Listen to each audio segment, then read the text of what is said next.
53 বছর তো দেখলাম, আমি দেখিনি। এই যে মুরব্বী বসে আছে ওনারা দেখেছে। বাবা এ দেশটা চালিয়েছিল, কেমন চালিয়েছে, দুর্ভিক্ষ পর্যন্ত চলে এসেছিল। কথা বললেন না কেন? অনেকের স্বামী চালিয়েছিল, আমরা দেখি, আমি দেখি নাই, মুরব্বীরা দেখেছে। চাচা চালিয়েছিল 9 বছর, সে যেভাবেই হোক। বউ চালিয়েছে, ভাবিও চালিয়েছে। সবার এখন শেষ, এখন মাত্র বাকি আছে আল্লাহর এই কোরআন দিয়ে দেশটা চললে কেমন দেখা যায়, এটা দেখতে বাকি আছে। কারা কারা দেখতে চান যে কোরআন দিয়ে দেশ চলুক? এই আন্দাজে হাত তুলবেন না, এটা কিন্তু ওয়াদা করছেন আল্লাহর সাথে। এ কোরআন দিয়ে বাংলাদেশের 56,000 বর্গ মাইল চলুক, এটা তো রাজনীতি। এটা রাজনীতি। এটা যদি কেউ রাজনীতি মনে করেন, হ্যাঁ এইটাই আমার রাজনীতি। আমরা চাই আল্লাহর বানানো বিধান দিয়ে আমাদের দেশ চলুক, তাহলে এটা মিনি জান্নাত হয়ে যাবে। বৈষম্য বিরোধী ছাত্র আন্দোলনে যে 9 দফা দাবি ছিল, এই বৈষম্যের কারণে আজ হাজারো মানুষ তার কাঙ্ক্ষিত জায়গায় যেতে পারেনি। ডক্টর আফামা খালিদ হোসেন ক্ষমতা পাওয়ার পরেই চেয়ারে বসতে দেরি, পরের দিন ঘোষণা দিয়েছে হজের মতো এরকম একটা ফরজ বিধান নিয়ে যারা ব্যবসা করছে, সিন্ডিকেট করে আছে, আমি সব ভেঙ্গে চোরমার করে দেব। এইরকম মানুষগুলোকে যদি 151 জন আমরা পাঠাতে পারি, হজ সহ যত আল্লাহর বিধানের সাথে দেশে আজ তামাশা করা হচ্ছে সবগুলো আমরা ভেঙ্গে দিতে পারবো। এই ভালো কাজে যদি আপনি সাহায্য করেন, সহযোগিতা করেন, সমর্থন জানান, ভোট দেন, রায় দেন, সুপারিশ করেন, কিয়ামতে আপনি হজ না করেও হজের সওয়াব নিয়ে হাজির হয়ে উঠতে পারবেন। কথা বলেন ঠিক কিনা? আলহামদুলিল্লাহ, বাংলাদেশের ঐতিহ্যবাহী জেলা মাগুরা বাংলাদেশ জামাতে ইসলামী শ্রীপুর উপজেলা শাখার উদ্যোগে আল্লামা দেলাওয়ার হোসাইন সাইদি রহমতুল্লাহ আলাইহি ও বৈষম্য বিরোধী ছাত্র আন্দোলনে যারা শহীদ হয়েছে তাদের আত্মার মাগফিরাত কামনায় আজকের এই মহাবিশ্বের মহাবিশ্বয় আল্লাহর কোরআনের তাফসীর মাহফিলের স্বনামধন্য সভাপতি, বিশিষ্ট ইসলামী চিন্তাবিদ, শিক্ষাবিদ জনাব অধ্যাপক ফখরুদ্দিন মিজান, আমির শ্রীপুর উপজেলা বাংলাদেশ জামাতে ইসলামী দামাত বারকাতুহুমুল আলিয়া, মাহফিলের প্রধান অতিথি শাইখুল মাশায়েখ, বাংলাদেশ জামাতে ইসলামী মাগুরা জেলা শাখার সম্মানিত জেলা আমির, ইসলামিক চিন্তাবিদ, শিক্ষাবিদ জনাব অধ্যাপক এম.বি. জাকির বাকির, আতালাল্লাহু আমরাহু ওয়া বারাকাল্লাহু ফি হায়াতি, বলেন আমিন। এতক্ষণ যারা আলোচনা রাখলেন, চুয়াডাঙ্গা থেকে আগত মাওলানা হোসাইন আহমেদ মাহফুজ, মাওলানা অলিউর রহমান, হাফেজ মাওলানা আকিদুল ইসলাম, এতক্ষণ সুরের জগতে আমাদেরকে মাতিয়ে রেখেছিলেন, যার এক একটি ইসলামী সঙ্গীত আমার 1-1.5 ঘন্টা 2 ঘন্টার আলোচনার সমান।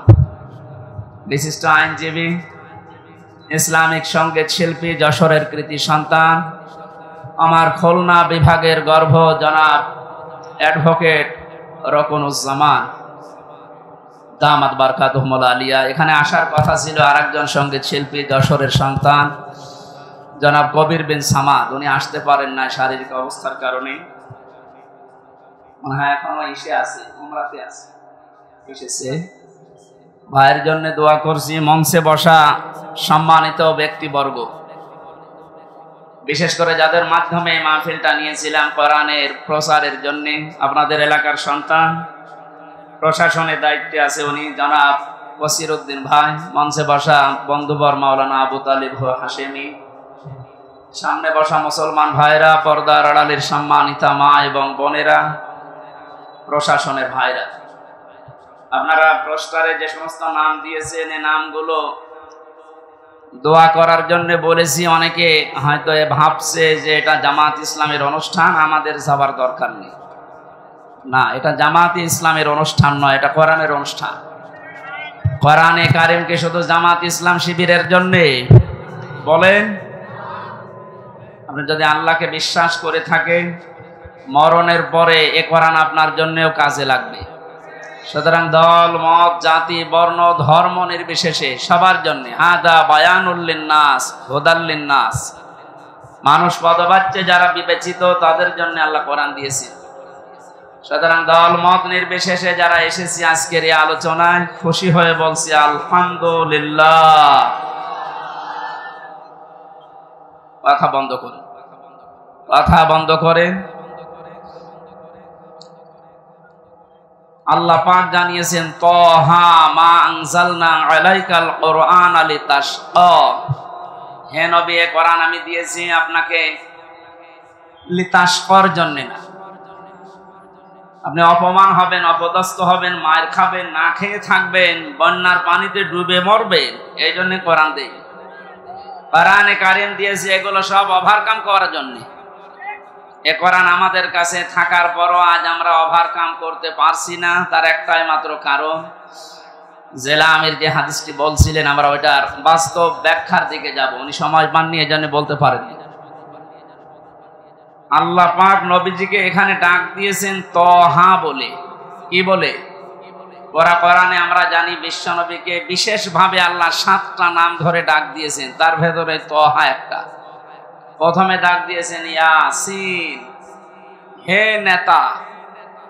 ইয়া শব্দের শাব্দিক অর্থ হচ্ছে হে, হরফে নেদা। সিন মানে সাজ্জেদ। তাফসিরে কাবীর আল্লামা ফখরুদ্দিন রাজি রহমতুল্লাহ আলাইহি উনি ইয়াসিন শব্দের ব্যাখ্যা করতে গিয়ে 5টি বিষয় নিয়ে এসেছেন। তিনি বলেন সিন মানে সাজ্জেদুল আলামিন, সিন মানে সাজ্জেদুল বাশার, সিন মানে সাজ্জেদুল কাউনাইন, সিন মানে সাজ্জেদুল আম্বিয়া, সিন মানে সাজ্জেদুল মুরসালিন। আমরা অনেকেই এখানে জানি হাদিসটা যে সূরা ইয়াসিন যদি কেউ একবার তেলাওয়াত করে 10 খতম কোরআন শরীফ পড়ার সওয়াব হয়। এটা আমরা জানি কি না? কখন হবে? প্রত্যেকটি অক্ষরে মাস্ট বি 10টা করে নাকি আপনি পাবেন। এর ভেতরে 83টা শিক্ষা আছে, এগুলো আপনার জীবনে তো থাকা লাগবে। তার প্রথম শিক্ষায় আল্লাহ দিয়েছেন ইয়াসিন, আল্লাহর ঘোষণা দেওয়া নেতা এ পৃথিবীতে একজন, তার নাম মুহাম্মাদুর রাসূলুল্লাহ সাল্লাল্লাহু আলাইহি ওয়াসাল্লাম। সুতরাং আপনি যদি বাংলাদেশ সহ বিশ্বের 228টা রাষ্ট্র এখন চলছে স্বাধীন পরাধীন মিলে, এই ছেলে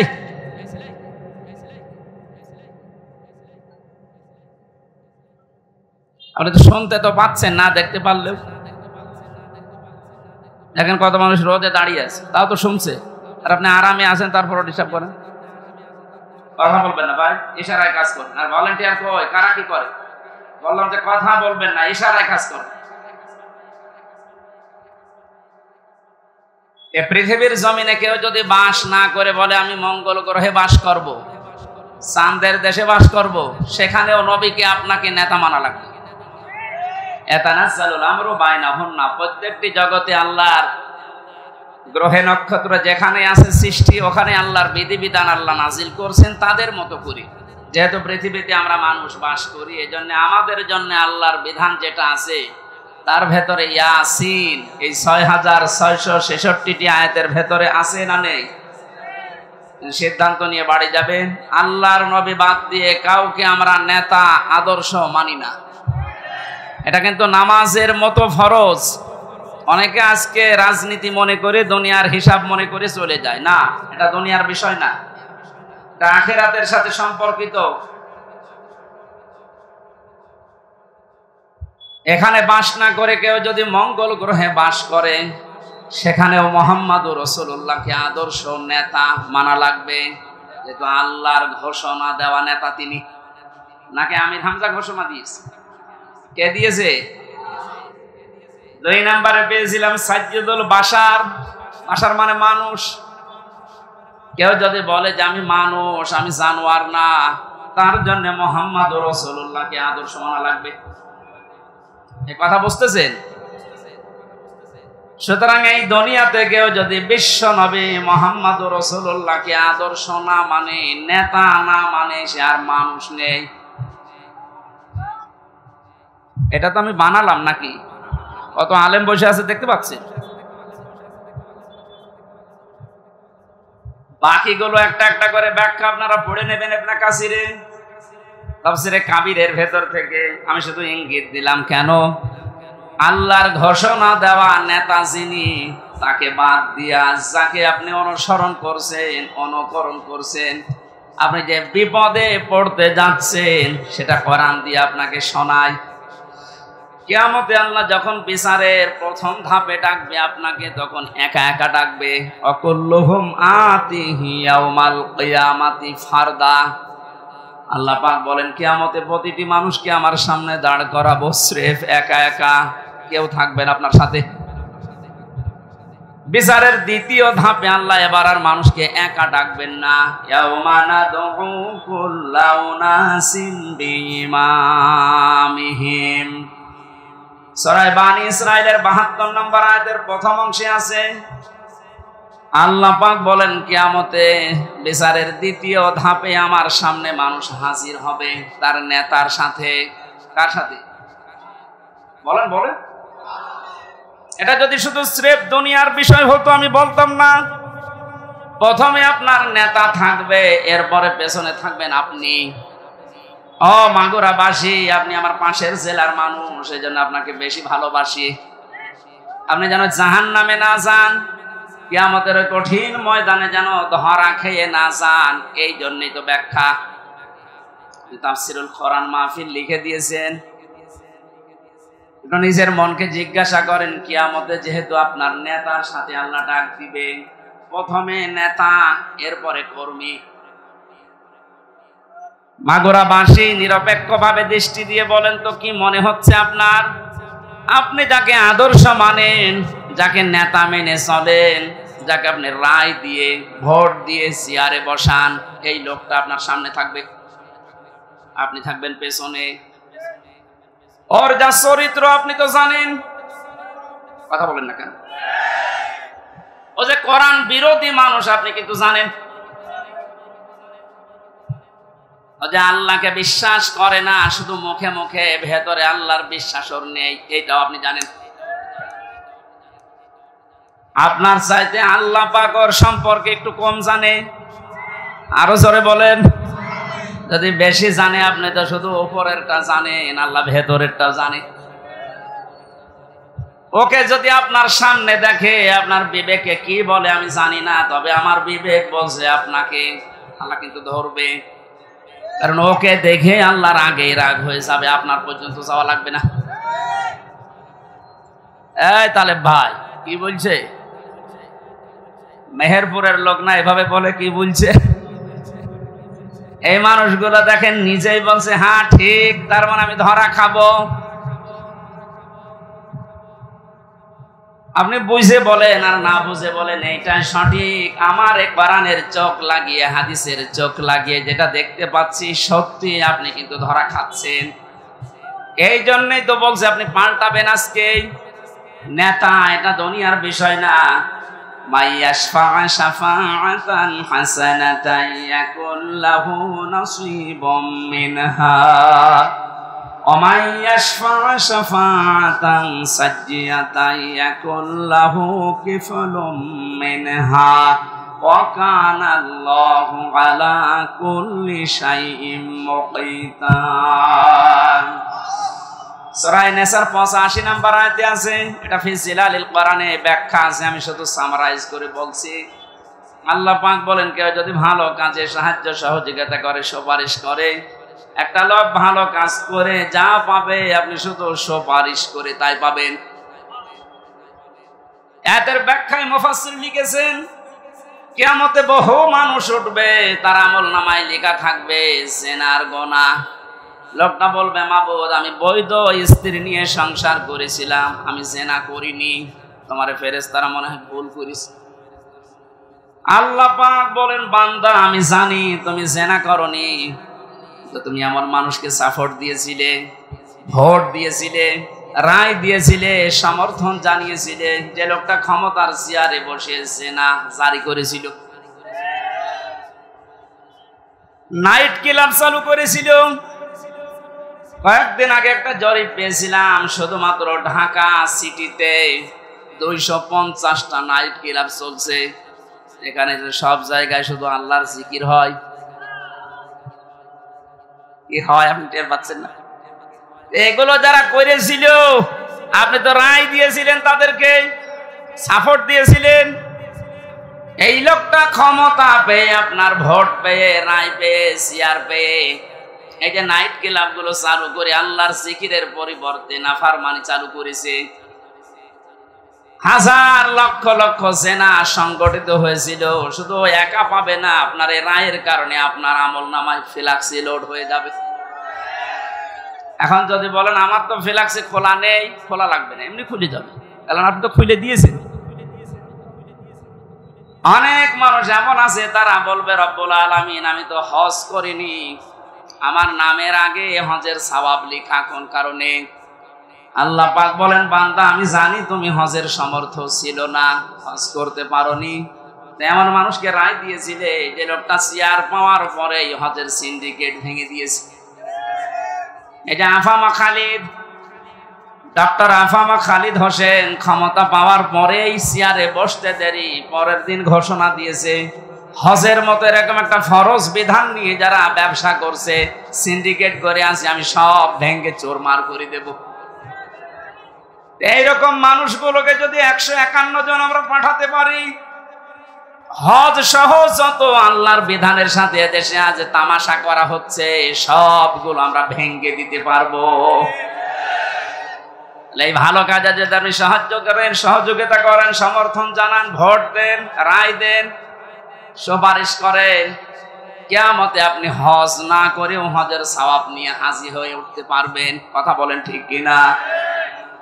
এই জন্য বারবার আমি স্মরণ করাচ্ছি, যাকে আপনি সামনে নিয়ে স্লোগান দিচ্ছেন এই লোকটার চরিত্র কিন্তু আপনি জানেন।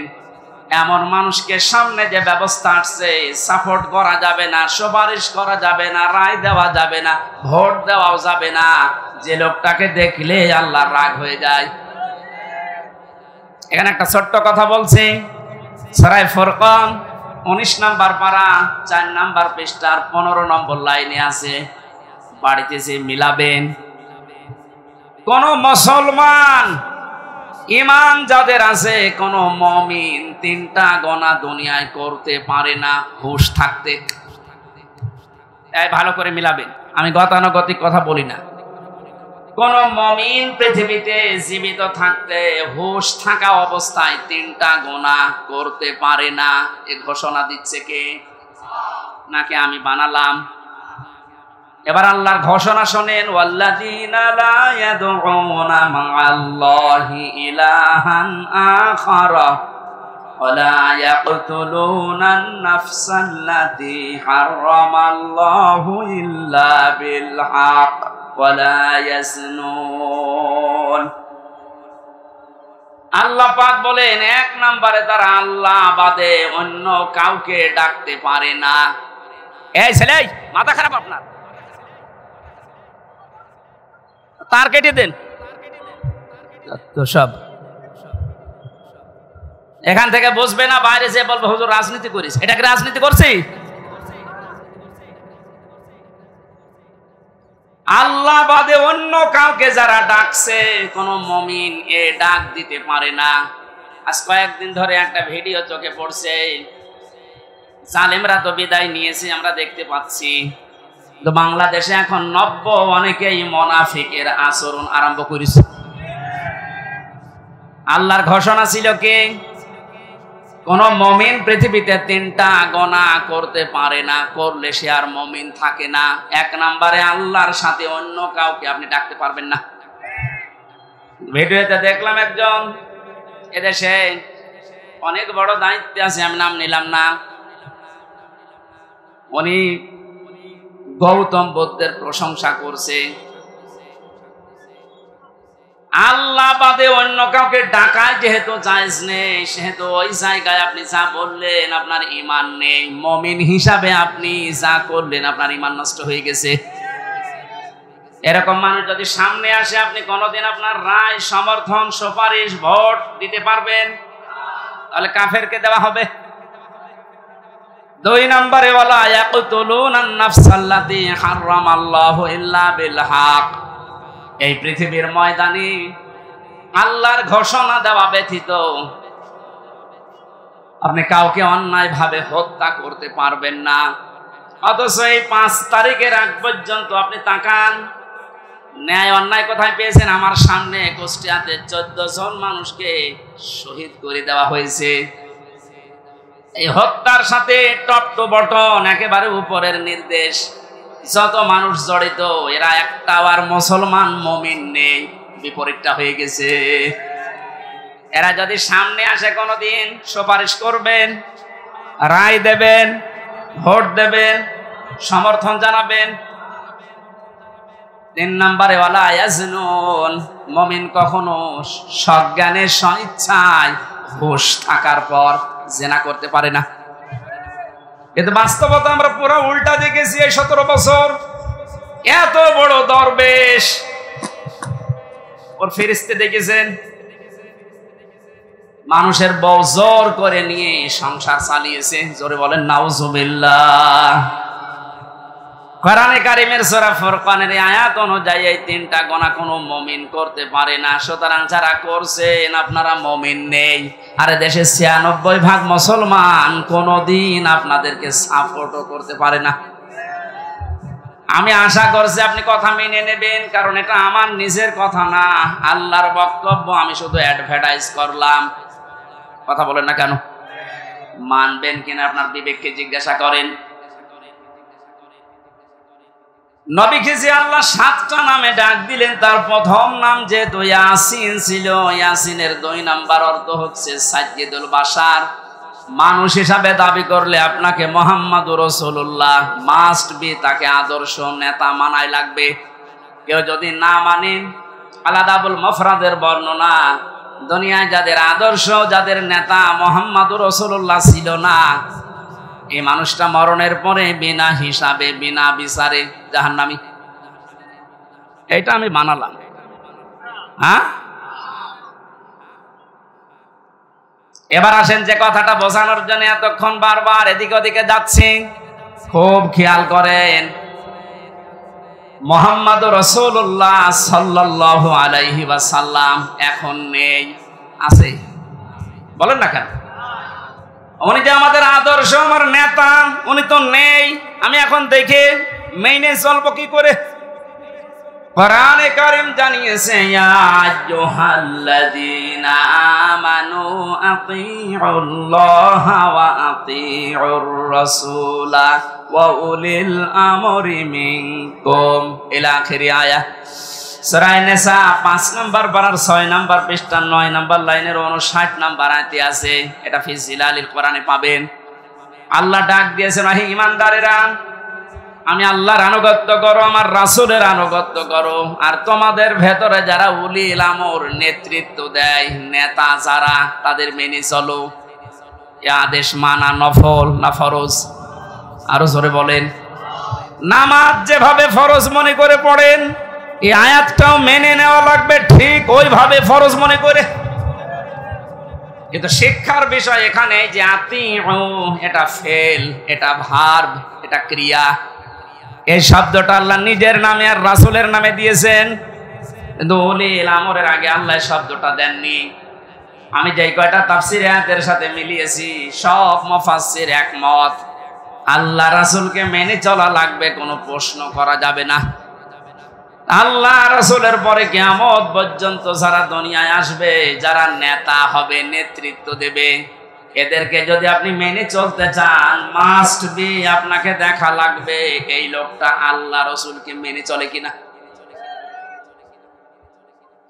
একটা যদি আজ আমরা মেনে নিতে পারতাম, অনেকে যারা 41 সাল টার্গেট দিয়েছেন, 31 সাল টার্গেট দিয়েছেন, এত লাগবে না।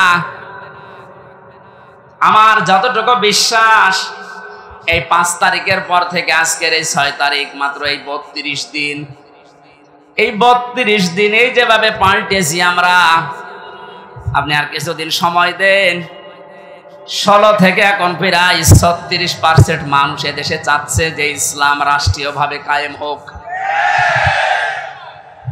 আমি আগস্টের 5 তারিখের আগ পর্যন্ত একটা জরিপ দেখেছিলাম বিবিসির, বাংলাদেশে 100 জনের 16 জন মানুষ চাইতো যে দেশে ইসলাম কায়েম হোক। আগস্টের 5 থেকে এই সেপ্টেম্বরের আজকে 7 তারিখ, মাত্র 32 দিনে গতকালকের রিপোর্টও দেখেছি এদেশে এখন 36 জন মানুষ চাচ্ছে এদেশে ইসলাম কায়েম হোক। একটু যেতে দেন সময়টা, 51 যখন হয়ে যাবে দেশের মানুষ যে ইসলাম এদেশে কায়েম হোক, কোন মহারথী আর বাধা দিয়ে পার পাবে না। আর আমরা এটা দেখতে চাই। কথা বলেন না কেন? জালেমরা তো বুঝেছিল, পালিয়েছে। মুনাফিক অনেকে আছে, অনেকে বুঝে ফেলছে, এজন্য খালি দৌড় জোড় করছে। না, আর সময় দেওয়া যাবে না, সময় দেওয়া যাবে না। মানে এরকম পরিবেশ তৈরি করেছে কি আপনার বাবা নাকি? যারা তৈরি করে দিয়েছে বৈষম্য বিরোধী ছাত্র আন্দোলনের এই নেতা কর্মী যারা, এরা যা বলবে তাই হবে। আপনি কোথাকার কে? কি করেছেন আপনি 17 বছর? আপনি এখন বড় বড় ইস্যু তৈরি করে নিয়ে আসতেছেন।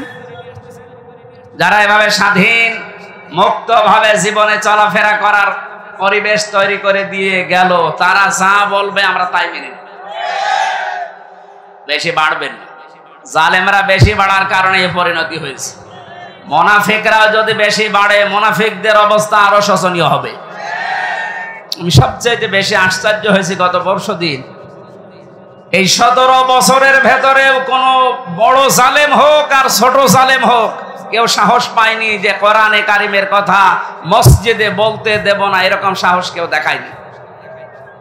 কথা বললেন না কেন? আমি পাইনি। কিন্তু গত 2 দিনে অনেক জায়গায় দেখছি জালেম তো নেই দেশে, মুনাফিক আছে। এই মুনাফিকেরা এখন সুর তুলছে মসজিদে, কিসের কোরআনের কথা মসজিদে বলা যাবে না। আল্লাহর ঘোষণা শোনেন এবার, আমান আযলামু মিম্মান মানাআ মাসাজিদাল্লাহি আইয়ুযকারা ফিহা ইসমুহু ওয়া সাআ ফি খারাবিহা। সূরা বাকারা 114 নম্বর আয়াতের প্রথম অংশে আছে। ও মাগুরাবাসী, এটা রেকর্ড হচ্ছে, কালকে সারা দেশে ছড়াবে। আমার সামনে এখন এই 10,000 20,000 মানুষ না, আমার সামনে এখন 18 কোটি মানুষ আছে। সবাইকে উদ্দেশ্য করে বলছে যারা একথা ছড়িয়েছেন যে মসজিদে কিসের কোরআনের কথা, আল্লাহর ভাষা দেখেছেন? আল্লাহ বলেন বড় জালেম আমার দৃষ্টিতে ওইটা যে আমার ঘর মসজিদে আমার নামের আলোচনা, আমার জিকির, আমার কোরআনের কথা বলতে দেয় না। সুতরাং ভুল করছেন আপনি। আপনি কিন্তু জালেমের খাতায় পড়বেন, আর জালেম হলে সে আল্লাহর টার্গেট। জালেমেরা টার্গেট কার? বলেন বলেন বলেন। আল্লাহ যদি কাউকে টার্গেট নেয়, কি হয়েছে দেখেছেন? কালামানিকের বিসি উড়ে গেছে। এই কথা বলছে না? আমি অপমান দেখেছি পৃথিবীতে বিভিন্ন মানুষের, তো কালামানিকের মতো অপমান আমি দুনিয়ায় দেখি। একটা টক শো থেকে যেন ডাবিং করে ওর কথা দিয়েছে, যা তাই বলে আমার বিসিতে মারবে। কি হারিয়েছে? যারা মুনাফিক আছেন আপনারা থামবে।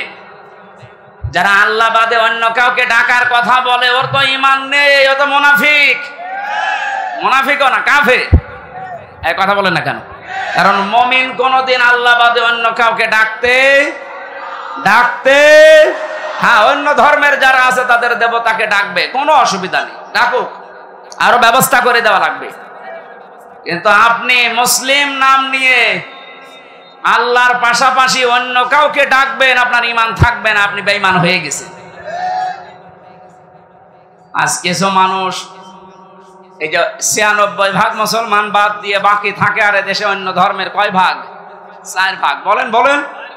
এই 4 ভাগ মানুষকে নিজেদের পক্ষে রাখার জন্য, আন্তর্জাতিক ভাবে বিভিন্ন মহলকে এটা দেখানোর জন্য ঈমান পর্যন্ত অনেকে বিক্রি করে দিচ্ছে।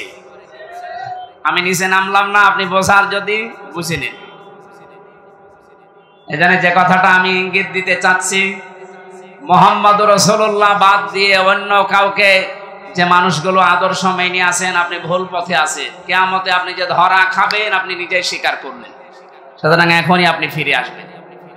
ফিরে আসবেন কিনা বলেন তো? ফিরে আসবেন। আমি চাই আপনি যেন কিয়ামতে বিপদে না পড়েন। আমরা সবাই আল্লাহর বানানো জান্নাতে যেতে চাই ইনশাআল্লাহ। আমরা কোরআনে কারিমের একটা মাত্র আয়াত পড়েছি, সূরা তাওবা 119 নাম্বার আয়াত। এর ভেতরে যে কথাগুলো আছে এই কথাগুলো আমি তাফসীর আকারে বলার চেষ্টা চালাবো। আমা তাওফীকি ইল্লা বিল্লাহ। জেলা আমির সাহেব হাদিস পড়েছিলেন, পড়াটা উনি সময় পানিয়ে যদি ব্যাখ্যা করতে পারেনি, এটা বাস্তবের সাথে আমাদের আজ মিলানো লাগবে। আন আবি হুরায়রা রাদিয়াল্লাহু তাআলা আনহু قال قال النبي সাল্লাল্লাহু আলাইহি ওয়াসাল্লাম, বিশ্বনবী বলেন, হযরত আবু হুরায়রা থেকে এটা বর্ণিত, মান করাল কোরআনা, যে ব্যক্তি আল্লাহর কোরআন পড়ে, ফাস্তাযহারাহু, এবং কোরআনকে যারা ইজহার করার চেষ্টা করে। ইজহার মানে আমি যতগুলো অভিধানে ইজহার শব্দটা মিলিয়েছি, ইজহার শব্দের শাব্দিক অর্থ প্রকাশ করা, স্পষ্ট করা, দাঁড় করানো, কায়েম করা। না আধুনিক ভাবে এখন যারা হাদিস ব্যাখ্যা করছে তারা লিখছে ইজহার মানে বিজয়ী করা। কোরআন যারা এদেশে আমরা পড়ছি, আমরা যদি এই মানুষগুলোই কোরআনকে বিজয়ী করার জন্য চেষ্টা চালাই, ফাহাল্লা হালালাহু ওয়া হারামা হারামাহু, এর ভেতরে বর্ণিত হালালকে হালাল জেনে মেনে নেওয়া, হারামকে হারাম জানার পরে ছেড়ে দেওয়া, আদখালাহুল্লাহুল জান্নাহ, নবীজি বলেন আল্লাহ তাকে জান্নাতে দিয়ে দিয়েছে। মাগুরাবাসী আমরা এখনো মরলাম না, অথচ আদখালা মাঝির শিখা দিলেন কেন? আমরা তো মরবো, কবরে যাব, এরপরে তো জান্নাত। নবীজি একই জানিয়েছেন, আদখালাহুল্লাহুল জান্নাহ, আল্লাহ তাকে জান্নাতে দিয়ে দিয়েছে। তার মানে কি?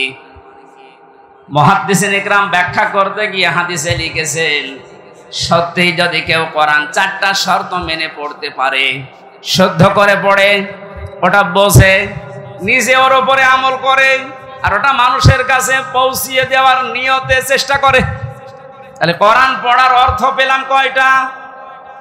শর্ত। কোরআন পড়ার শর্ত কয়টা? শুদ্ধ করে পড়া, নিজে বোঝা, ওটা নিজের ব্যক্তিগত জীবনে আমল করা, কাজে পরিণত করা। 4 নাম্বারে ওই কথাটা মানুষের কাছে পৌঁছিয়ে দেওয়ার জন্য চেষ্টা করা। এই 4টা শর্ত মেনে যারা কোরআন পড়ে এবং কোরআনকে যারা ইজহার করার, বিজয় করার চেষ্টা চালায়, এটা ইজহার শব্দের শাব্দিক অর্থ যে বিজয়ী, এটার বাস্তব উদাহরণ সূরা সফের ভেতরে আল্লাহ দিয়েছেন। ওয়াল্লাযী আরসালা রাসূলাহু বিল হুদা ওয়া দীনিল হক লিইয়ুযহিরাহু আলাদ-দীনি কুল্লিহি ওয়া কাফা ওয়ালাউ কারিহাল মুশরিকুন। আল্লাহ বলেন, তিনি সে আল্লাহ যিনি তার রাসূলকে সত্য দিন দিয়ে, জীবন বিধান দিয়ে দুনিয়াতে পাঠিয়েছেন। উদ্দেশ্য তার একটাই, লিইয়ুযহিরাহু আলাদ-দীনি কুল্লিহি, যত রকমের বিধান দুনিয়াতে আছে, মানুষের তৈরি করা নিয়ম নীতি, সবগুলো পেছনে ফেলে দিয়ে আল্লাহর কোরআনকে, ইসলামকে তিনি বিজয়ী করবেন। জোরে বলেন সুবহানাল্লাহ। এই আয়াত এবং এই হাদিসের বাস্তবতা যেটা আমরা এখন টের পাচ্ছি, 53 বছর বাংলাদেশটা স্বাধীন হওয়ার পরে আমরা দেখেছি কোরআনে কারিমে ইজহার নেই, বিজয়ী নেই। এই কারণে আমরা অনেকেই কিন্তু হালালকে হালাল জানার পরও মানতে পারছি না। দেশে এরকম জায়গা নেই? কথা বলেন। হারামকে হারাম জানার পরও আমরা ছেড়ে দিতে পারছি না। ঘুষ দিয়ে চাকরি করা হালাল না হারাম? আরো জোরে বলেন।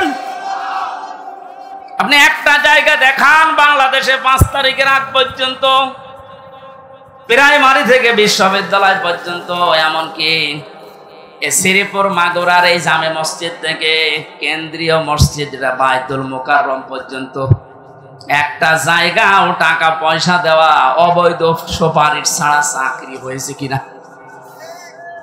আমরা কিন্তু জানি এটা হারাম কাজ। হারাম জানার পরও হারামকে আমরা ছেড়ে দিতে পারি নাই, কারণ কোরআন এদেশে বিজয়ী নেই। কথা বলুন। আর হারামকে হারাম জানার পরে যদি ছেড়ে দিতে চান, কোরআনকে বিজয় করার দরকার নেই। আপনি যদি কোরআন বিজয় না করেন, জানবেন যে এটা হারাম কিন্তু ছাড়তে পারবেন না, জানবেন যে এটা হালাল কিন্তু ধরতে পারবেন না। এই জন্যই নবীজি ফাস্তাযহারাহু দিয়েছেন।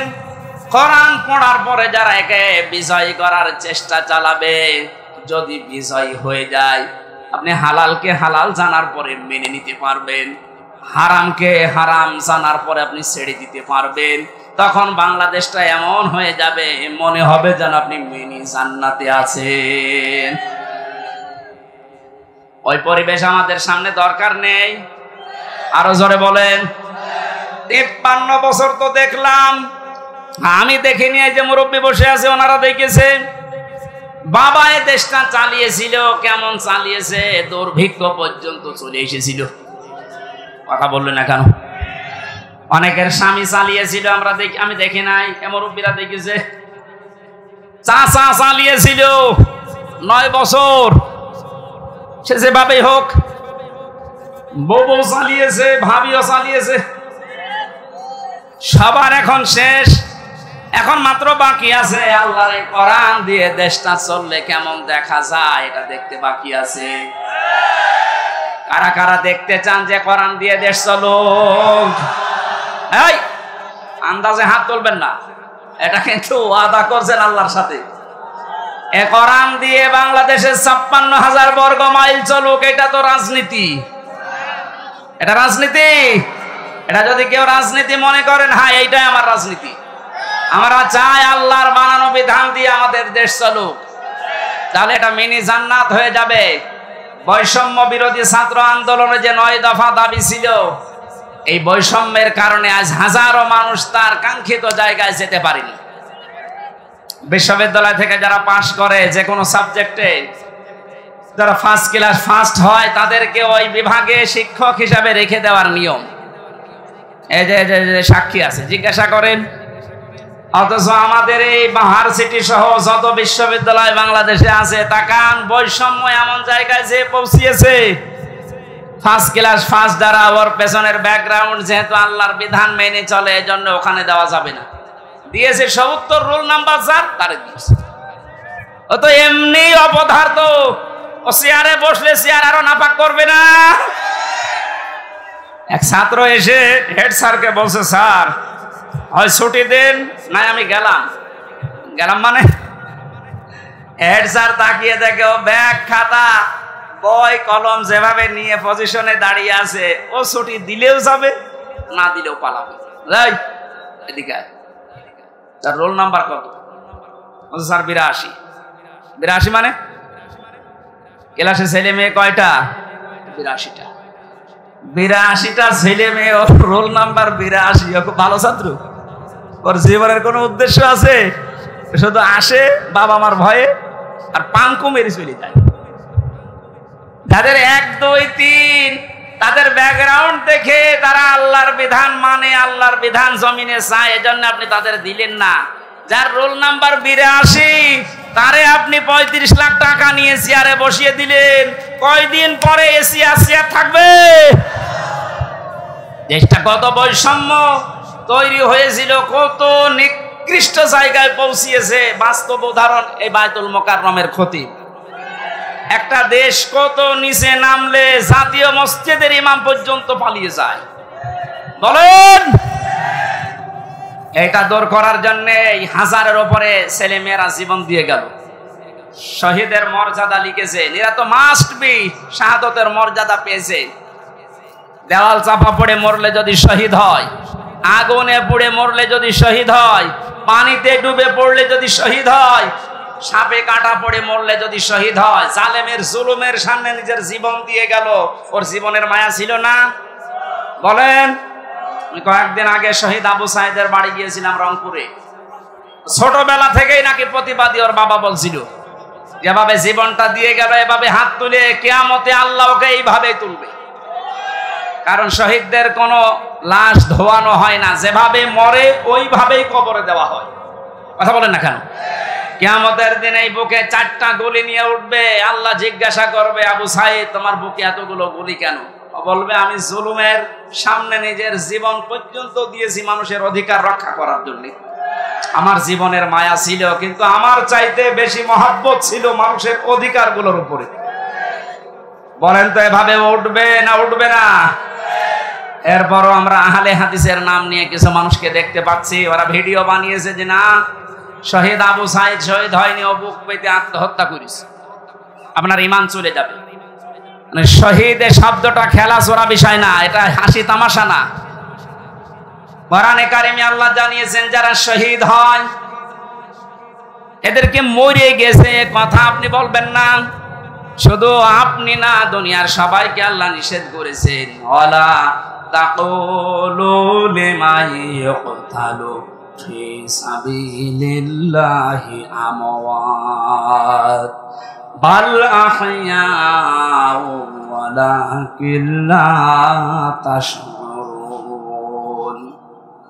সূরা বাকারার 154 নম্বর আয়াতে আছে আল্লাহ শুধু একজন দুইজনকে না, দুনিয়ার সবাইকে, এটা বহুবচন, ওয়ালা তাকুলু, কেউ এ কথা বলবি না যারা শাহাদত বরণ করে তারা মরে গেছে, এ কথা বলা যাবে না, বরং তারা জীবিত এবং তোমরা এটা টের পাও না। মানুষ যেহেতু মুখ দিয়ে কথা বলে, জন্য মুখের উপরে আল্লাহ নোটিশ দিয়েছেন। মুখের পরে মানুষ যেহেতু ধারণা করতে পারে অন্তর দিয়ে, এই জন্য আল্লাহ ধারণার উপরেও নোটিশ দিয়েছেন। ওয়ালা তাহসাবান্নাল্লাযীনা কুতিলু ফি সাবিলিল্লাহি আমওয়াতা বাল আহইয়াউন ইনদা রাব্বিহিম ইয়ারসাকুন। সূরা আলে ইমরান 169 নম্বর আয়াত, এটা ফি জিলালিল কোরআনে আছে, সাইয়্যিদ কুতুব দিয়েছেন। আল্লাহ পাক বলেন ধারণাও করবি না যারা শহীদ হয়েছে, যারা মরে গেছে।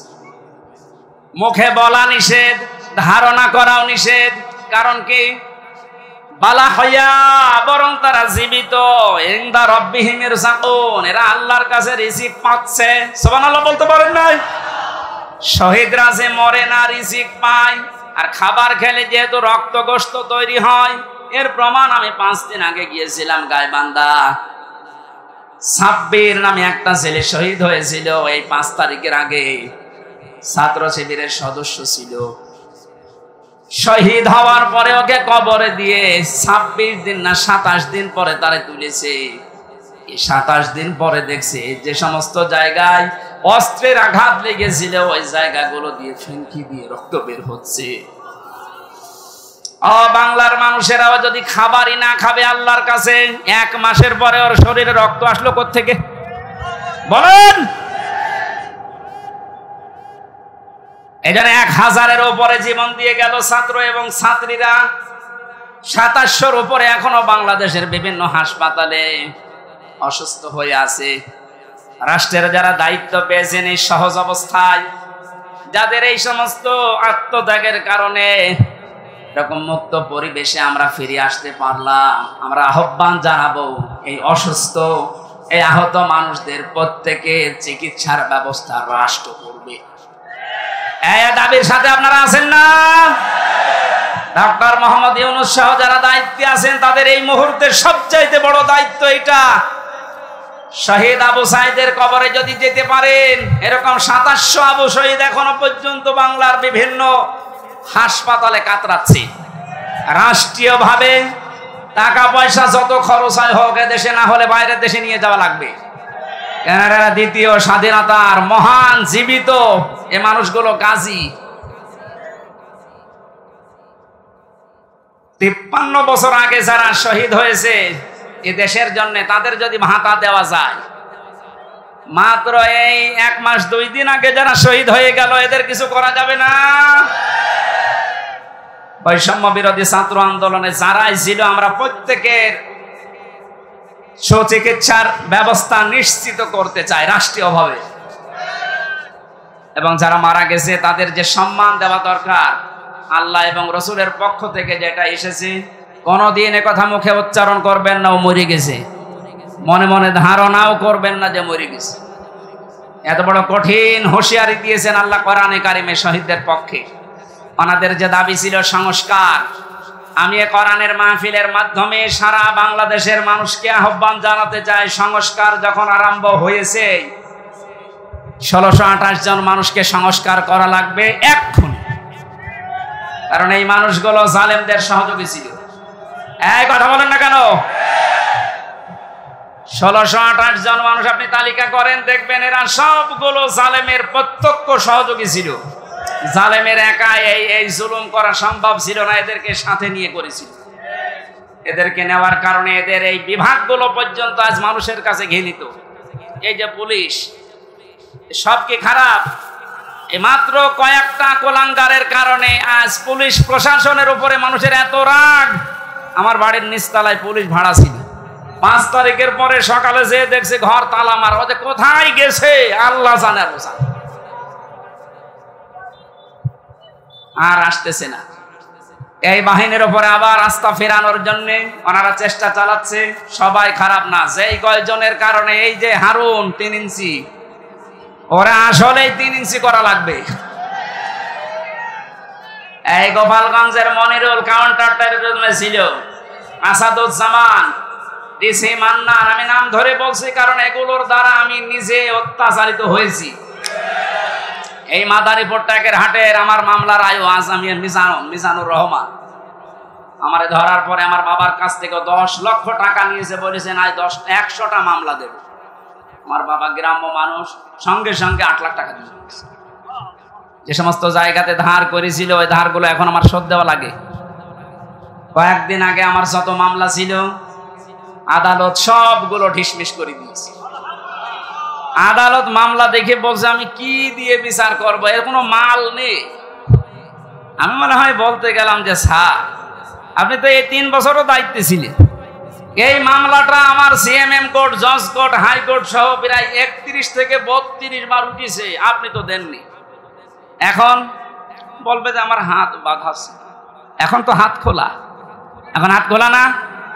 আমরা চাই সারা দেশের যেখানে যেখানে হাত বাঁধা ছিল কারো হাত আর বাঁধা থাকবে না। সংস্কার যখন চলছে সবার হাত যেন খুলে যায়। কথা বলেন ঠিক কিনা? জালেমদের দোসর যেগুলো আছে সবগুলো পাল্টা, না এগুলো নতুন নতুন ইস্যু তৈরি করবে। সংখ্যালঘু নাম নিয়ে ওরা মানুষকে লাগিয়েছিল, কিন্তু হালে পানি নেয়নি। এক কথা বলছে না। এরপরে প্রধান বিচারপতিকে দিয়ে একটা কো করার চেষ্টা করেছিল, ছাত্র জনতা রুখে দিয়েছে, পারে নাই, আবার লাগিয়েছে আনসারদের। আনসারদেরও হয়নি, কারণ 42,000 আনসার নিয়োগ হয়েছে এই দেশে, তার 32,000 সঙ্গপালি। আমরা যে 63টা জেলার মানুষ, আমরা কি ঘাস কাটছি? এই জন্য তো কোনো বাহিনী আর আসে নাই, প্রথমে এসেছে প্রথমে আনসার, কারণ সবই ওইটা। এটা দিয়েও যখন হাতে পানি নেয়নি তখন লাগিয়েছে ডাক্তারদের, এটাও পারে নাই। গার্মেন্টসের শ্রমিকদেরকে লাগাবে সামনে। সব গোপন সংবাদ যাদেরকে দিয়ে ষড়যন্ত্র করে আল্লাহ সব ফাঁস করে দিচ্ছে। আমার মনে হয় জালেমদের যা চরিত্র, আর ওরা যেভাবে উপর থেকে কথা শুনতেছে, আপা আপনি ঘাবড়াবেন না, আপনি ঘাবড়ালে আমরা নরম হয়ে যাই। ওদের যা চরিত্র এদেশের মানুষ আসলে জানে। দেখেন গোয়ালন্দ ঘাটের বেশ্যাদেরকে কয়েকদিন পর নামাবে। এত নিম্ন কথা আমি বলতাম না, কারণ ওদের চরিত্র তো এইটাই। কথা বলেন না কেন? এখানে সংস্কার যখন আরম্ভ হয়েছে, 9 দফা দাবি নিয়ে যারা লিখেছিল সংস্কার আমরা খুব দ্রুত চাই, যে লোকটাকে এখনো পর্যন্ত মাথার উপরে বসিয়ে রেখেছেন এই চপ্পু মিয়া। কিসের চপ্পু? এই চপ্পুকে বাদ দেওয়া লাগবে ইমিডিয়েটলি। কারণ জালেমদেরকে টিকিয়ে রাখার পেছনে যারাই দায়ী, একটাকেও আমরা চোখের সামনে দেখতে চাই না। কথা বলেন, নয়তো কিন্তু এই ষড়যন্ত্র রোখা যাবে না। নতুন নতুন করে আবার ফাঁদ পাতবে। বেশ্যাদেরকে দিয়েও হবে না, তখন নিজেরা উলঙ্গ হয়ে নামবে। চরিত্র বলতে কিছু আছে যে নামবে না? এত অত্যাচার করেছিল জেলখানার ভেতরে মানুষকে। আমার যে মামলা, মূল্যচুরি মামলাও না, সন্দেহ করে আমার ধরে নিয়েছে। আমার ওয়াজ শুনে নাকি কিটা উদ্বুদ্ধ হয়ে সংসার ভাঙতে গেছে, এই ছিল আমার মামলা। আর আমারে নিয়ে রেখেছে ফাঁসির কন্ডেম সেলের ভেতর, রিমান্ডে নিয়েছিল মাটির নিচে, ওই যে আয়না ঘর বলে ওটা নিচে আমি দেখে এসেছি। আমার কালো কাপড় দিয়ে চোখ বেঁধে, হাত পেছনে বেঁধে দিয়ে তাও হ্যান্ডকাপ দিয়ে যেটা লাগলে হাত কেটে যায়, পায়ের ভেতরে ডান্ডা বেড়ি দিয়ে 11 ঘন্টা আমারে টাঙিয়ে রেখেছি, যা বলতে বলছি এটা বলা লাগবে, নয়তো আপনার বউ তুলে নিয়ে আসবো আমরা। বলেন নাউজুবিল্লাহ। এই মানুষগুলোকে বলে ক্ষমা করে দেন। কিসের ক্ষমা? কোনো ক্ষমা নেই এদের, কারণ এদের মাফ করবেন না আল্লাহ, কারণ ওরা আল্লাহর কাছে অপরাধ করে নাই, করেছে হামজার কাছে। যতদিন পর্যন্ত হামজা মাফ না করবে ওকে আল্লাহও মাফ করবে। ইন্নামাস সাবিলু আলাল্লাযিনা ইয়াজলিমুনা নাস, আল্লাহ বলেন অবশ্যই আমি নিজে মামলা দেব, কেস করব তাদের বিরুদ্ধে যারা মানুষ হয়ে মানুষের উপরে জুলুম করে। আল্লাহ কি ইয়াজলিমুন আল মুসলিমুনা দিয়েছেন? না, ইয়াজলিমুন আন নাস। আমি কি মানুষের ভেতরে পড়ি না? আসতে বলেন। মানুষের ভেতরে পড়ার পরও 3টা বছর আপনি যোগাযোগ বিচ্ছিন্ন রাখলেন আমার আর মামুনুল হককে, কেন? আমরা কি মানুষের ভেতরে না? অত্যাচার জুলুমের সাথে টপ টু বটন যারা জড়িত, আমি জানতাম খবর নিয়ে মাঝে মাঝে বলতে, স্বরাষ্ট্রমন্ত্রী এ কথা জানিয়েছে, এই জন্য আপনাদের যোগাযোগ বিচ্ছিন্ন। আমরা মাফ করব না, যে মাফ করে করুক, আমার কোনো মাফ নেই। কারণ এদের কারণে আমার ছোট মেয়েটা এখনো পর্যন্ত আমার চেনে না। বাড়িতে গেলেও মনে করে এরকম হুজুর বহু আসে, এও এক হুজুর। এই 3 বছরে তো আমার বন্ধু বান্ধব আমার যারা আছে, এই যে আমার বন্ধু, এরা বহু এই 3 বছরে গিয়েছে দেখা করার জন্য। আমার ছোট মেয়ে মনে করে ওই রকমই এক তালেব আসতেছে। আমি যে ওর বাবা, আমার চেনেই না। কত দুঃখ আমার ভেতরে, বলেন তো আপনি কোন কারণে এটা করলে? বলে আমার কি অপরাধ যে আমার পালানো লাগলো? কি অপরাধ? এদিকে আসেন, আপনাকে আমি আয়না ঘরে ব্যারিস্টার আরমানের মতো 8 বছর না 8 দিন শুধু রেখে দেব। যদি আপনার কষ্ট না হয় আপনাকে আবার আমরা ফেরত নিয়ে আসবো। আসেন। ধারণা করেন যে কি করেছি, কি করেন নাকি? আপনার করার আর কিছু বাকি আছে? বাংলাদেশের 18 কোটি মানুষ যদি আপনাদেরকে মাফ করে দেয়, ব্যারিস্টার আরমানের বউ জীবনও মাফ করবে। আমান আজমির নাম শোনেননি? একটা ব্রিগেডিয়ার জেনারে সেনাপ্রধান হওয়ার সব যোগ্যতা তার ভেতরে ছিল, আর তাকে 8-9 বছর মাটির নিচে কবরের ছেলে রেখে দিয়েছে। আপনি কি মানুষ? আর এরপরও বলে আমার কি অপরাধ? কি অপরাধ যদি দেখতে চান আসে, আপনাকে আমরা হাতে কলমে দেখাচ্ছি। জালেম যারা, এই জালেমদের সংস্কার এই মুহূর্তে আমরা আহ্বান জানাচ্ছি, যারা দায়িত্বে আছেন, কোনো দেরি করা যাবে না। খুব তাড়াতাড়ি ছাত্র জনতার এইটাই আসল উদ্দেশ্য ছিল যে আমরা সংস্কার চাই। এখন আবার নতুন করে অনেক জালেম মুনাফিক যারা, এরা আবার এই বৈষম্য আরম্ভ করেছে। এই সংস্কারকে যারা রুখে দিতে চাচ্ছে, যে সমস্ত জায়গায় সংস্কার হওয়ার দরকার 5 তারিখের পর থেকে অনেক জায়গায় আরম্ভ হয়েছিল, এই মুনাফিকরা আবার ওই জায়গাগুলো চালু করেছে। এমন এমন জায়গায় টোল নেওয়া আরম্ভ করছে, কিয়ামত পর্যন্ত মনে হয় টোল নিয়েই যাবে। অথচ ওই ব্রিজের টোল নেওয়া আরো 80 বছর আগে বন্ধ করার দরকার ছিল। হ্যাঁ, কথা বলেন না কেন? এরকম সব জায়গায় আমরা এখন দেখতে পাচ্ছি আবার এই জালেম তো আর নেই, মুনাফিকরা আবার এই মাথা ছাড়া দিয়ে উঠতেছে। এখানেও সংস্কার করা দরকার। কারো বাবার জন্য দেশটা আমরা এভাবে মুক্ত করি না, যার জন্য করেছি, যার রহমতে দয়ায় তার বিধান দিয়ে আমরা এই দেশটা চালাতে চাই ইনশাআল্লাহ। আমরা যেন গজবে না পড়ি, বিপদে না পড়ি, মুসিবতে না পড়ি, বিশ্ব যেন আমাদের দিকে ভালো নজরে তাকায়, সেই কথাগুলো আজকের তেলাওয়াতকৃত আয়াত সূরা তাওবার 119 নম্বর আয়াতে আছে। আপনাদের কষ্ট হচ্ছে? জবান খুলে এবার কোরআন থেকে শোনার জন্য পড়েন। আউযু বিল্লাহি মিনাশ শাইতানির রাজিম। বিসমিল্লাহির রহমানির রহিম।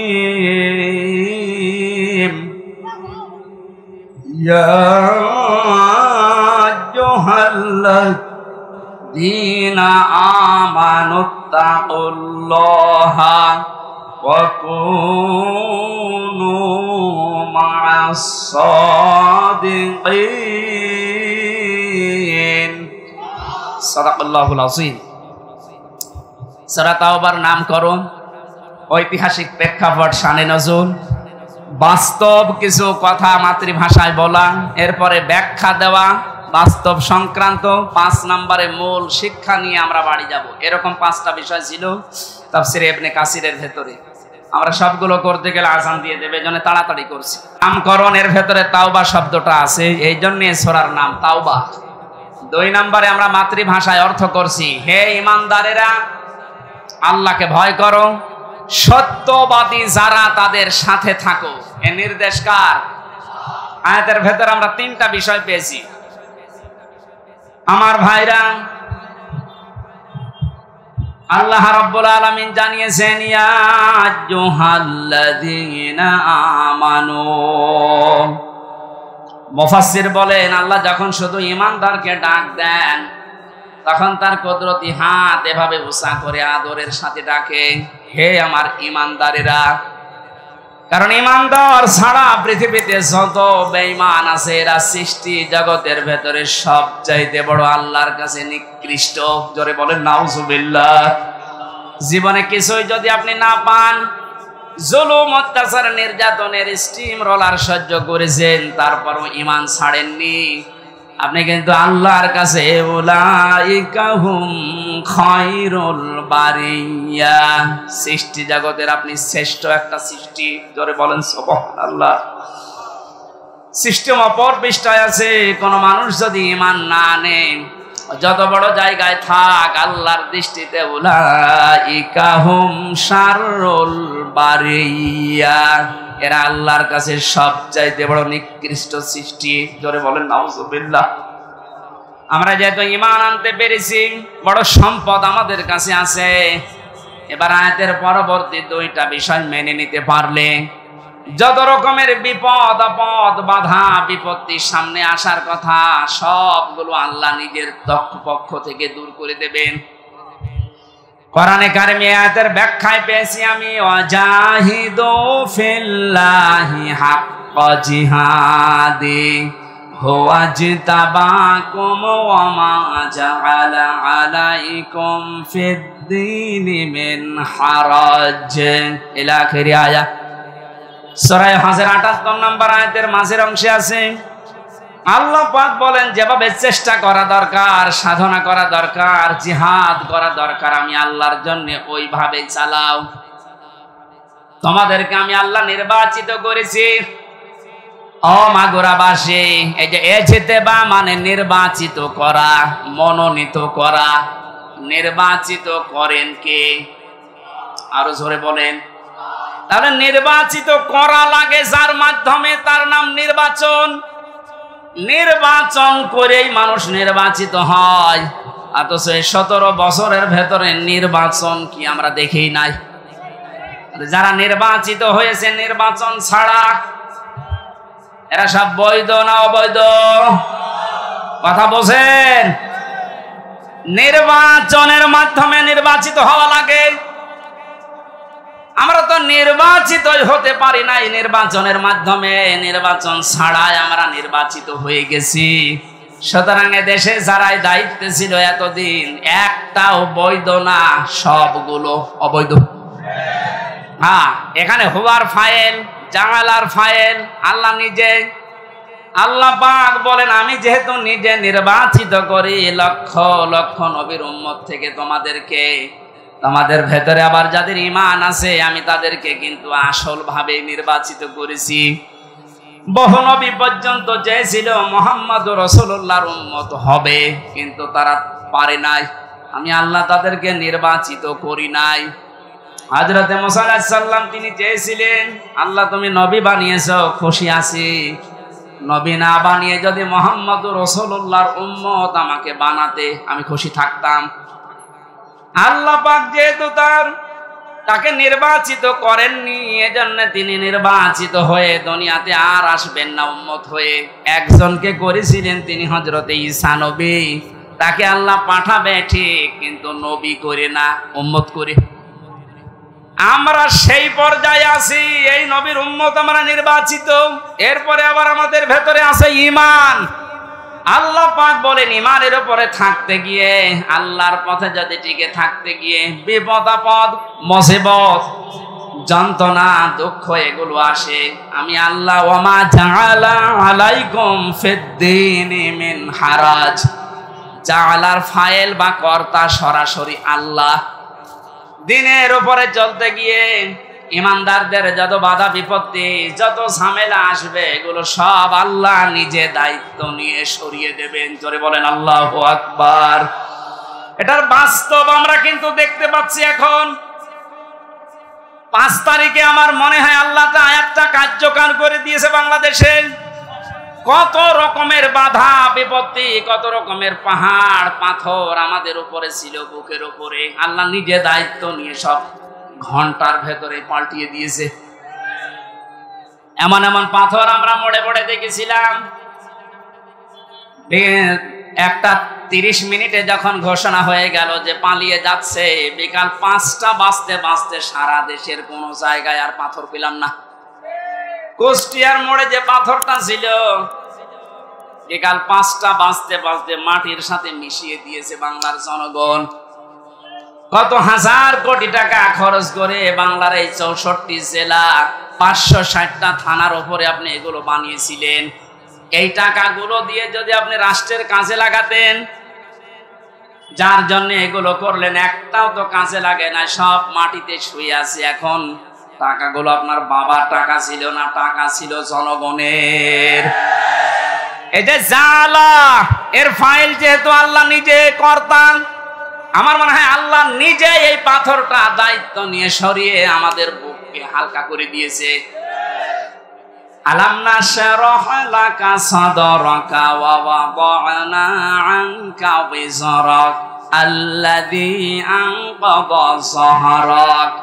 আল্লাহ পাক বলেন, হে নবী, আমি আপনার বক্ষকে উন্মুক্ত করিনি, আপনার পিঠের উপরে যে বোঝা ছিল, এই বোঝাটাকে আমি আল্লাহ নামাইনি। আমার মনে হচ্ছে আয়াতগুলো আল্লাহ 1500 বছর আগে না, 5 তারিখে সব নাযিল করিস। কোরআনের পাখি সেই 15 বছর আগে ঘোষণা দিয়ে গিয়েছিল, এমন একটা কালো গাঢ় অন্ধকার রাত আমাদের উপরে আসতেছে। মক্ষম ভাবে যদি মোকাবেলা করতে না পারি, সক্ষম ভাবে, তাহলে সুবহে সাদিক হওয়া বড় অসম্ভব। আল্লাহ নিজে দায়িত্ব নিয়ে সুবহে সাদিক আমাদের মাঝে এনে দিয়েছেন। এজন্য আমরা যারা ঈমানদার, কোনো ভয় নেই, কোনো চিন্তা নেই। ঈমানদারদের ভয় চিন্তা আল্লাহ নিজের পক্ষ থেকে দূর করে দেয়। এর বাস্তব প্রমাণ শহীদ মীর কাশেম আলী। আমাকে এক কারারক্ষী বলছিল, হামজা ভাই, এই লোকটার যেদিন ফাঁসি হবে মাত্র 3 ঘন্টা বাকি আছে। আমি বললাম, স্যার, আপনার ফাঁসি হবে 3 ঘন্টা, আপনি এবার প্রস্তুতি নেন। শহীদ মীর কাশেম আলী কারারক্ষী কুতুবউদ্দিন, এই যে রাজবাড়ি বাড়ি, আমার বলছে, হুজুর, শেষ পর্যন্ত আমারে ডাক দিয়ে বলে, ভাই আমি ঘুমিয়ে গেলাম, 2 ঘন্টা পরে আমারে ডাক দেবেন। দেখলাম ঠিক ঘুমিয়ে গেছে। 2 ঘন্টা পরে ওনারে ডাকলাম রাত 9টায়, যেহেতু 10টায় একে ওনার ফাঁসি। ওঠার পরে গোসল করে ওযু করার পরে 2 রাকাত নামাজ আদায় করলেন। এশার নামাজ শেষ করে 2 রাকাত নামাজ আদায় করে আমারে বলছে, কারারক্ষী ভাই, জল্লাদ শাহজাহানকে ডাক দেন, আমি রেডি হয়ে গেছি। কারারক্ষী আমারে বলছে, আমির হামজা ভাই, আমার মনে হচ্ছে উনি শ্বশুর বাড়ি যাওয়ার জন্য ব্যস্ত। অথচ মাত্র 1 ঘন্টা আছে। ও বাংলার মুসলমানের, আপনার কি মনে হয় এই কঠিন পরিস্থিতিতে? অথচ তার ছেলেটা গুম হয়ে আছে, ব্যারিস্টার আরমান, তার স্ত্রী অসুস্থ হয়ে আছে, তার দলের লোক হাজার হাজার পালিয়ে বেড়াচ্ছে, জেল খাটতেছে। 24 ঘন্টা তার দলীয় লোকজন আতঙ্কে আছে। এই অবস্থায় সে বলছে, আমি 2 ঘন্টা ঘুমিয়ে নিলাম, আমারে ডেকে দেন। আপনি বলেন তো, ওই সময় কি ঘুম আসার কথা? কেন ঘুম এসেছে? কারারক্ষী বলছিল, ভাই ওনার ঘুম আসলো কি করে আমার এখনো মাথায় ধরে না। আমি বললাম, আমার ধরেছে। আল্লাহ পাক বলেন, ইন্নাল্লাযীনা ক্বালু রাব্বুনাল্লাহু সুম্মা ইসতাকামু তাতানাজ্জালু আলাইহিমুল মালাইকা।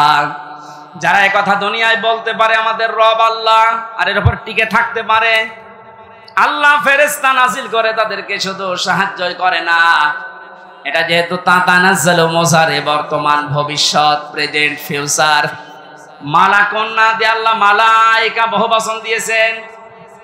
যারা আল্লাহকে রব বলার পরে সত্যিই টিকে থাকতে পারে ইখলাসের সাথে তাওয়াক্কুল করে, মাস্ট বি আল্লাহর ওয়াদা আল্লাহ পূরণ করবেই, তাদের জন্য ফেরেশতা আল্লাহ নাজিল করবেই। ফেরেশতাদের এসেছিল তার প্রমাণ, আল্লাহ তাখাফু ওয়ালা তাহজানু, ফেরেশতারা বলতে থাকে কোনো ভয় পাবেন না, কোনো চিন্তা নেই। কিসের ভয়, কিসের চিন্তা? তাফসীরে ফি জিলালিল কোরআন সাইয়্যিদ কুতুব লিখেছেন, আমাকে যখন ফাঁসি দেওয়া হয়, যে ইমাম এসেছিল কালেমা পড়াতে, আমি ডাক দিয়ে বললাম আপনি আমাকে কালেমা পড়াবেন, এর জন্য রাষ্ট্র আপনাকে বেতন দেবে, অথচ এই কালেমার দাওয়াত দেওয়ার কারণে আজ আমাকে ফাঁসি দেওয়া হচ্ছে। সুতরাং ইমাম ভালো করে শোনেন, আপনার কালেমা আর আমার কালেমা এক কালেমা না। আল্লাহ তাখাফু ওয়ালা তাহজানু, সাইয়্যিদ কুতুব আয়াতের ব্যাখ্যায় তিনি লিখেছেন, ফেরেশতা যখন কানের কাছে এসে বলতে থাকে কোনো ভয় নেই, কোনো চিন্তা নেই, আপনার ছেলে মেয়ের জন্যে, আপনার দলের লোকের জন্যে, ব্যবসা প্রতিষ্ঠানের জন্য আপনার চিন্তা আসতে পারে, ভয় হতে পারে, আল্লাহ নিজে ওইগুলোর দায়িত্ব তার কুদরতি হাতে তুলে নিয়েছে। মাগুরার মুসলমানেরা, আমার তো 100% বিশ্বাস হচ্ছে শহীদ মীর কাসেম আলী 3 ঘন্টা ফাঁসি, এর পরে 3 ঘন্টা পরে যার ফাঁসি হবে, 2 ঘন্টা যেহেতু ঘুমিয়েছে, অবশ্যই মাস্ট বি ফেরেশতা ওনার কানের কাছে কিছু শুনিয়েছিল, নাই তো ঘুম আসার কথা না। আমার তো কোনো চিন্তা টেনশন ছিল না, তারপর আমার ঘুম আসতো না 3 বছর। আর যার মাত্র 3 ঘন্টা পরে দুনিয়া থেকে বিদায় নেবে, তার ঘুম আসে কি করে? আপনার শুনতে যত সহজ মনে হচ্ছে, বিষয়টা অত সহজ না। ওই জায়গায় যদি আপনি পতিত হতেন, বুঝতেন যে বাস্তবতা কত কঠিন। কিন্তু ওরা এমন সহজ করে নিয়েছে। আল্লাতি কুনতুম তুআদুন, ফেরেশতা বলে চিন্তা করবেন না, আল্লাহ তো সব দায়িত্ব নিয়ে নিয়েছে। ওই জান্নাতের সুসংবাদ নিয়ে এসেছি, ওয়া আবশিরু বিল জান্নাতিল্লাতি কুনতুম তুআদুন, ওই জান্নাতের সুসংবাদ গ্রহণ করেন, যে জান্নাতের ওয়াদা আল্লাহ নিজে আপনার সাথে করেছেন। জোরে বলেন সুবহানাল্লাহ। বাংলার মুসলমান, আমাদের কোনো পুঁজি নেই, একটা পুঁজি আমাদের আছে, আমরা ইমানদার। আরো জোরে বলেন, এটা দুনিয়ার সবচাইতে বড় পুঁজি আমাদের। ইমানদারকে আল্লাহ বেশি ভালোবাসেন, এই জন্য ডাক দিয়েছেন ইত্তাকুল্লাহ, আমি আল্লাহকে ভয় করো। মুফাসসির যারা এখানে আছে, যারা আলেম আছে, কোন মানুষ যদি আমরা আল্লাহকে ভয় এই শব্দটা বাস্তবে দেখাতে পারি, দুনিয়ায় 9টা আর আখেরাতে 27টা উপকার আল্লাহ নিজে করবেন বলে কোরআনে ঘোষণা দিয়েছেন। এতগুলো ব্যাখ্যা করতে গেলে অনেক সময় লাগবে, এজন্য আমি এক কথায় বলছি, তাকওয়া মানে আল্লাহর ভয়, ঠিক আছে, কিন্তু যে যেখানে যেই কাজ করবেন, ওই কাজ করার আগে শিক্ষা এবং প্রশিক্ষণ নেওয়ার মাধ্যমে বাস্তব জীবনে ওই কাজটা সুচারুরূপে আঞ্জাম দেওয়ার নাম তাকওয়া। আশা করছি কথা বোঝা গেছে। এই তাকওয়া যদি কেউ অর্জন করে, তাদেরকে আল্লাহ জানিয়েছেন কুনু মা'আস সাদিকিন, সত্যবাদীদের সাথে থাকবা কাজে এবং কর্মে, তাহলে ধ্বংস আসবে না, বিপদ আসবে না, মুসিবত আসবে না, গজব আসবে না। আমরা যেহেতু এখন সত্যবাদীদের সঙ্গে থাকার জন্য আল্লাহর ঘোষণা শুনলাম, মরণের আগ পর্যন্ত আল্লাহর ভাষায় যারা সত্যবাদী, তাদের সাথে থাকতে রাজি নেই। আরো জোরে বলেন, আল্লাহর ভাষায় সত্যবাদী কারা? যারা জুব্বা গায়ে দেয়, যারা পাগড়ি মাথায় দেয়, যারা শুধু মসজিদে বসে বসে আল্লাহ আল্লাহ জিকির করে, এরাই কি সাদিকিন, সত্যবাদী। আয়াতের ব্যাখ্যা আল্লাহ নিজে করেছেন, সূরা বাকারা 177 নম্বর আয়াত। আল্লাহ পাক বলেন, উলাইকাল্লাযীনা সাদাকু ওয়া উলাইকা হুমুল মুত্তাকুন। উপরে বর্ণিত এখানে 10টা গুণ দেওয়া আছে। কেউ যদি 10টা গুণ অর্জন করতে পারে, তারা ঈমানের দাবিতে সত্যবাদী। তারাই মুত্তাকি, তাদের সঙ্গে তোমাদের থাকা লাগবে। এ নির্দেশ কার? আরো জোরে বলেন কার? এখন এই 10টা নির্দেশ আল্লাহ যেটা দিয়েছেন সূরা বাকারা 177 নম্বর আয়াত, তাফসীরে ইবনে কাসির, মারিফুল কোরআন। আমি বলে দিলাম, বাড়িতে যে একটু নামিয়ে দেখেন আপনি সত্যবাদীদের সাথে থাকতে চান কিনা। আল্লাহ রাব্বুল আলামিন আমাদেরকে আয়াতের যে 10টা গুণ দিয়েছেন। যেহেতু আজান হচ্ছে আর রাতের মাহফিল দূরে, শাহ আব্দুল কাদের মোল্লা, শহীদ আব্দুল কাদের মোল্লা সাহেবের কবরের পাশে আমার মাহফিল আজকে রাতে। আজকের মতো শেষ করে আগামীতে কয়েকটা অনুষ্ঠানে শ্রীপুর, মাগুরা, নাঙ্গলবাদ নেওয়া আছে, ওখানে রাতের বেলা কথা বলবো ইনশাআল্লাহ। আল্লাহুম্মা আমিন।